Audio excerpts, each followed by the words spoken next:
Le premier avertissement n'était pas le bruit des coups de feu, mais le silence. Le genre de silence qui s'installe à la frontière entre la Thaïlande et le Cambodge, juste avant que quelque chose n'éclate. Des avions de combat thaïlandais ont traversé le ciel, frappant ce que Bangkok qualifie de cible militaire.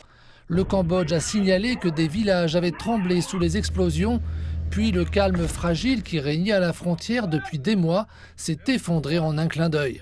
Puis vinrent les accusations mutuelles. La Thaïlande ne souhaite pas voir la violence s'installer et réaffirme qu'elle n'a ni initié ni mené aucune agression. Cependant, la Thaïlande ne tolérera aucune violation de sa souveraineté et agira de manière raisonnable, prudente et conformément aux principes de paix, de sécurité et aux valeurs humanitaires.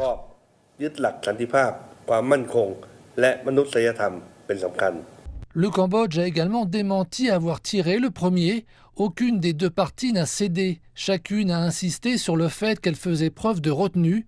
Le brouillard diplomatique est épais, mais les ravages sont douloureusement évidents.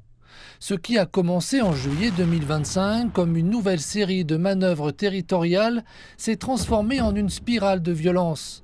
L'artillerie a tonné, des roquettes ont ravagé plusieurs villages et des armes lourdes ont réduit des maisons en ruine.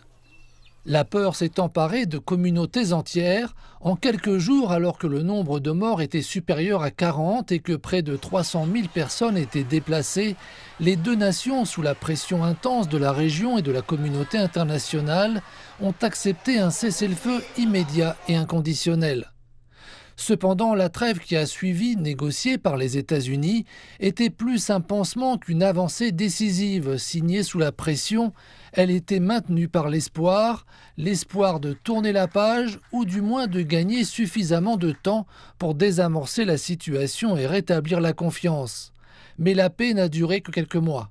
C'est là le problème. Pourquoi l'accord de paix n'a-t-il aucun effet réel dans sa mise en œuvre concrète ? Son contenu est correct, mais il ne peut être appliqué dans la pratique. Je pense que si le conflit avait un vainqueur et un perdant clairement identifiés, il y aurait un espoir de négociation. Mais s'il n'y a pas de vainqueur, les problèmes restent les mêmes. C'est l'impasse. Ces derniers affrontements se déroulent dans un contexte de conflit plus ancien que la génération qui les fuit aujourd'hui. Les cessez-le-feu peuvent être signés, l'encre des signatures peut sécher, mais le véritable test sera de savoir si l'ASEAN parviendra à instaurer une réelle stabilité entre des membres qui ne peuvent s'empêcher de rouvrir de vieilles blessures.